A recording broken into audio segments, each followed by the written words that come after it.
What's the going ons, everybody? We are at the beautiful Holiday Inn in St. Catharines, Ontario for another Bring It Home rally with the Honourable Pierre Poilievre, running to be the next Prime Minister of this great country, Canada, the true North, strong and free. Folks, this is going to be an awesome rally. Let's go check it out. Your issue with the health insurance?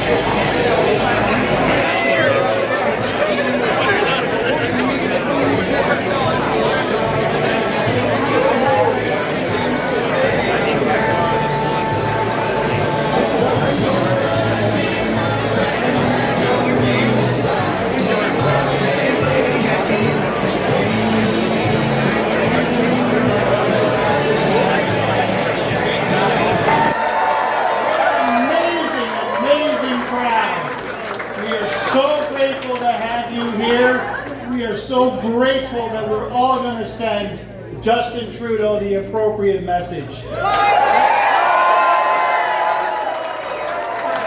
That it's time to buy a new set of luggage and pack it out of Ottawa. He wants to restore Canada's promise. He will fight for a Canada that rewards hard work. Yes. He will put Canadians back in control of their lives. You know what? He's going to stop the out-of-control inflationary spending that has made life so unaffordable for our hard-working Canadians. He's going to remove the gatekeepers that block Canadians from making things at home. And you know what? He's going to restore safer streets. Pierre believes in a country where the state is the servant and not the master. And welcoming our next Prime Minister, Pierre Poilievre.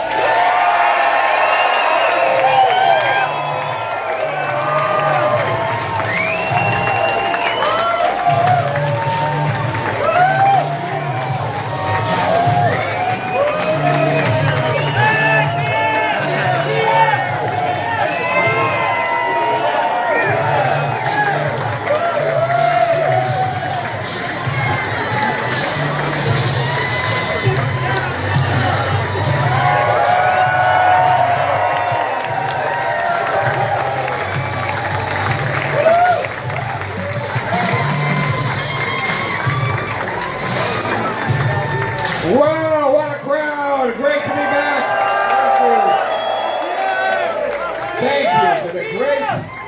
Thank you to the great Tony Baldinelli. Give him a round of applause.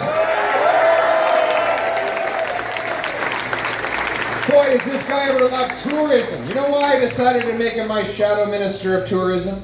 Not just because he fought for tourism in Niagara as part of the local tourism body, not just because he helped bring millions of dollars of tourism home to this community, not just because he would go over the Niagara Falls in a barrel, it would bring more tourists here. But it was actually the thing that caught my attention is that when Justin Trudeau came to Niagara Falls, Tony is such a local champion. He was even willing to put aside partisanship to give Trudeau a tour around the falls. They can actually get things built south of the border, right? We have the fewest houses per capita of any country in the G7, even though we have the most land to build on. In fact, Vancouver is the third, and Toronto the 10th most expensive housing market anywhere on planet Earth. More expensive than New York City, so that we can build. Let's get it built.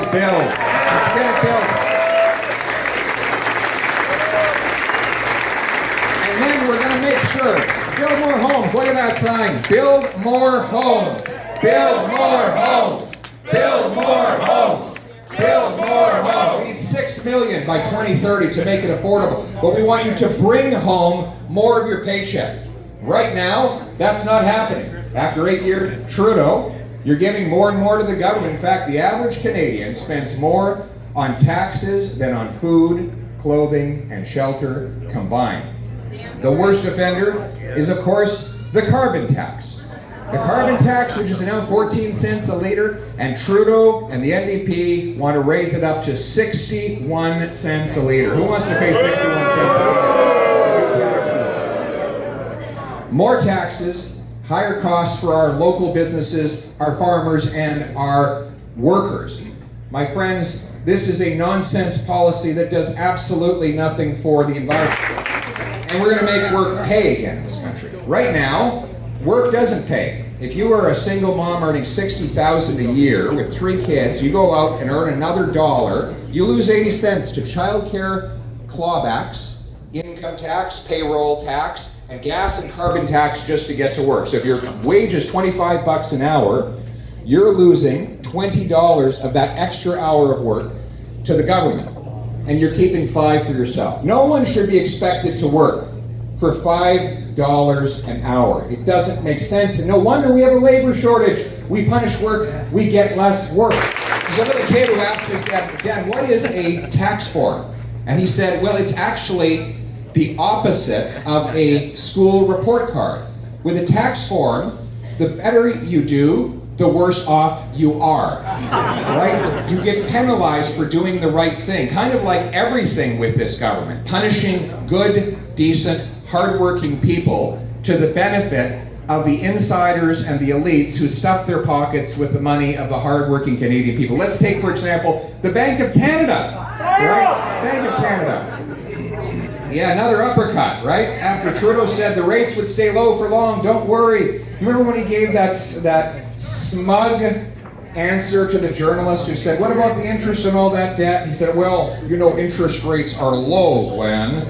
And they'll be low forever, Glenn. People believed him and took out mortgages. Well, surprise, the rates have gone up. But truthfully, the cold weather here makes it 25% cheaper to liquefy gas. And then there's these electric cars.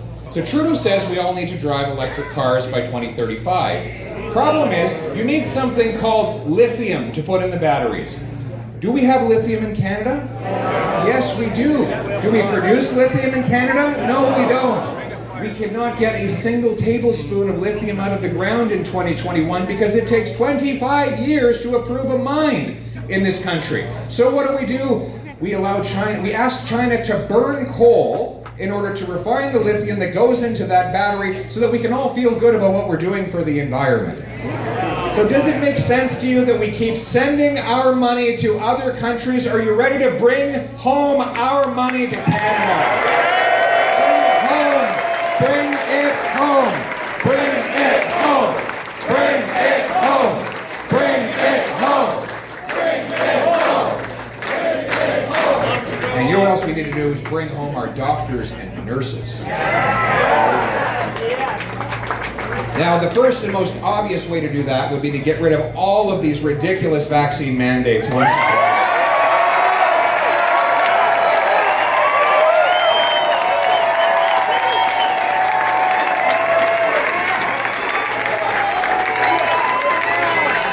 And then we have 20,000 immigrant doctors and 32,000 immigrant nurses banned from working, not because they're unqualified, but because there is no direct way for them to prove their qualifications. They're already here. People, enough of the disrespect and snobbery from our governments towards the people who build things, move things, and fix things, right? The working people. What's your trade? Fire protection installer.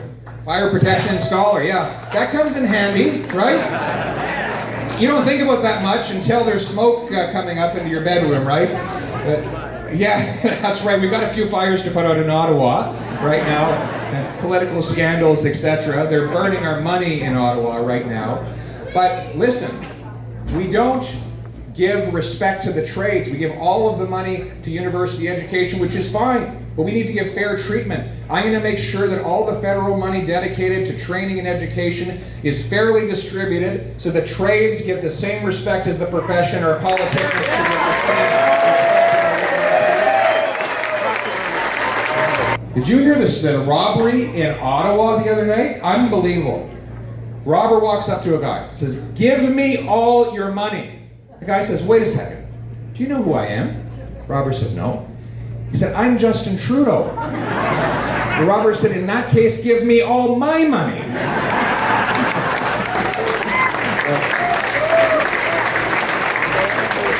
But in seriousness, the crime really is out of control. It's up 32% by 2021. The new data for 2022 and 2023 are not out yet. I bet you it's going to be horrific. The last 2 years have been wild. And what did you expect? You take the most violent repeat offenders and release them the same day they are arrested. Do you know that in Vancouver, the same 40 people were arrested 6,000 times? 6,000 arrests for 40 people, that's 140 arrests per person per year. The cops often think about stopping at crime scenes and they look out the window at the criminal and they have something called FIDO. Forget it, drive on. There's another way of saying FIDO. This is a family-friendly crowd, so we won't say it that way. But the truth is, the criminals laugh at the cops. They say, why do you even arrest me? I'll be out by noon. They reoffend again. They're brought in, they're out by dinner to commit their third crime of the day. This is craziness, my friends. And then we saw the stray bullet that killed that lady near the so-called safe consumption site in Toronto. Sounds like it's not a very safe consumption site, is it? That bullet came from a gun by a criminal who had 16 probation orders violated, and he was out on the street under Trudeau's Bill C-75, the catch and release law that allows for this. So here's my common sense plan, my friends. I'm going to get rid of catch and release. I'm going to pass a new common sense law that will require jail, not bail for repeat violent offenders.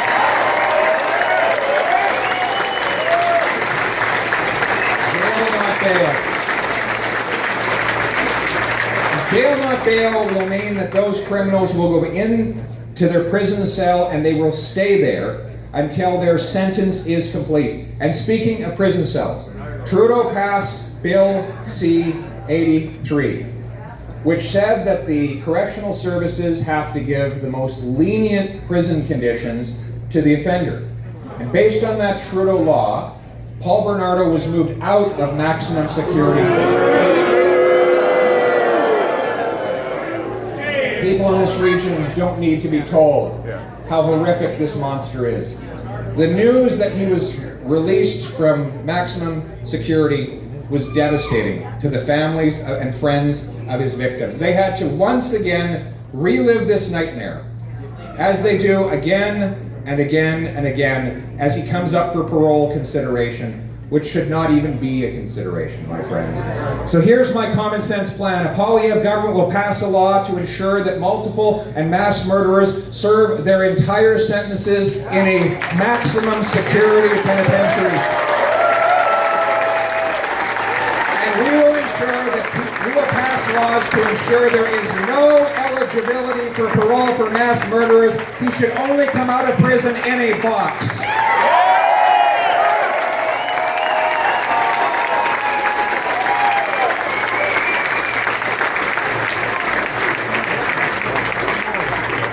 We all support a second chance for a young person who makes a small mistake, but we're not interested in 150 or 200 mistakes. We need common sense in our system. And speaking of freedom and choice, we're going to bring home our freedom to this country again.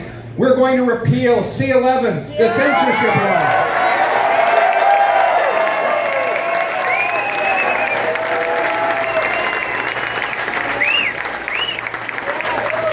We're going to ban the government from creating a central bank digital currency.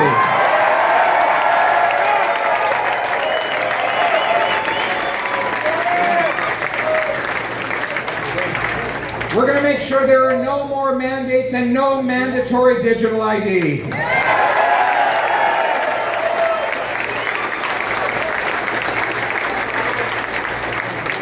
And I will ban all of my ministers from any involvement in the World Economic Forum.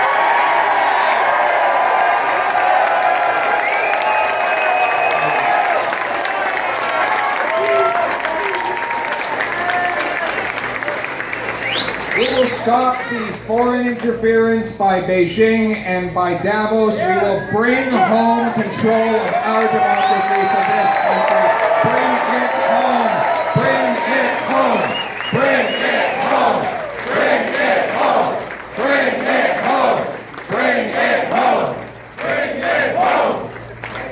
There's a really big philosophical disagreement here. There is. You know, you think about it. Trudeau believes that he should have the power to decide what to do with your money, because you can't be trusted to make that decision yourself. He believes that government and not parents should decide what values are taught to our children. He believes that he should be able to take away your ability to hunt and do self-sustenance, which we did for thousands of years. But don't worry, he'll send you a grocery rebate so that the government can feed you, right?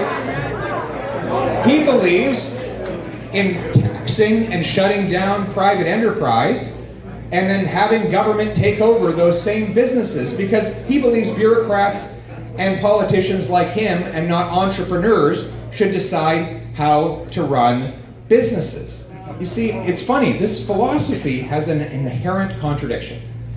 It is that people as a species are not capable of deciding for themselves, but somehow they're capable of deciding for others, right? Or is there a special type of human who has greater wisdom and virtue than everyone else, who should be able to decide for the great unwashed masses that are incapable of making their own decisions just because he's of a greater virtue? This, the guy who thinks budgets balance themselves, who's been caught breaking the law twice, tells us that he has greater virtue and wisdom than the rest of us? No. My friends, he thinks that everyone else is just an ordinary person. That wars were not won by prime ministers. They were won by the defiance of that little lady. By the defiance of the barber who put down his scissors to pick up a rifle. By the 16-year-old who lied so he could get into the forces and jump out of the trenches into a hailfire of bullets. It was won by the tea ladies who went into the factories to make the munitions of war. It was won by these great people. Some call them ordinary people, but my friends, they are extraordinary. We have those extraordinary people in Canada too.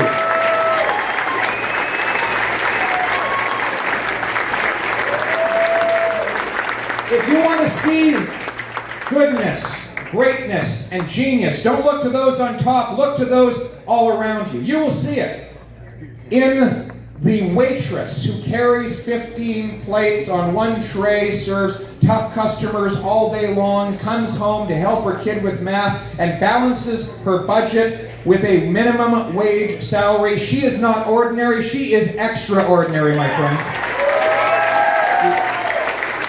The electrician who captures lightning, runs it through a copper wire to light up this room is not ordinary, he is extraordinary. The farmer who masters the sciences of sky and soil to bring food from his field to your fork is not ordinary, he is extraordinary, my friends. These extraordinary people have the wisdom and virtue to make their own decisions, to run their own lives, to be masters and servants in their own country. When they die, they are not famous, so their names do not appear in newspaper headlines and no words are spoken of them in Parliament.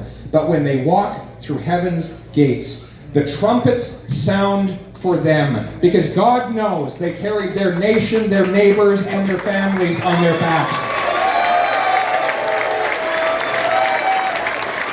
And so the angels sing out, there goes greatness. These are the common people, the common sense of the common people united for our common home. Your home, my home, our home. Let's bring it home.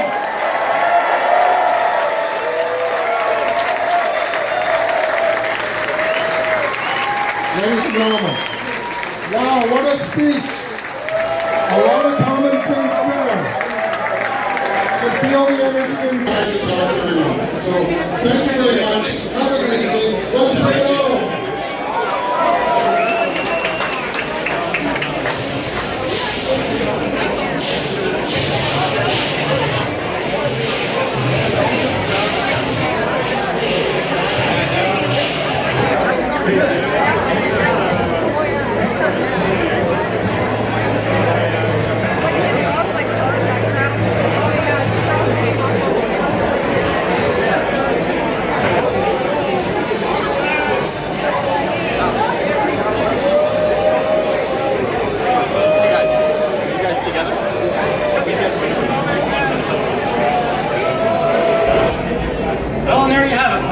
was the Bring It Home rally here in St. Catharines, meeting Pierre Poilievre. Thanks for watching, folks. Let's bring it home.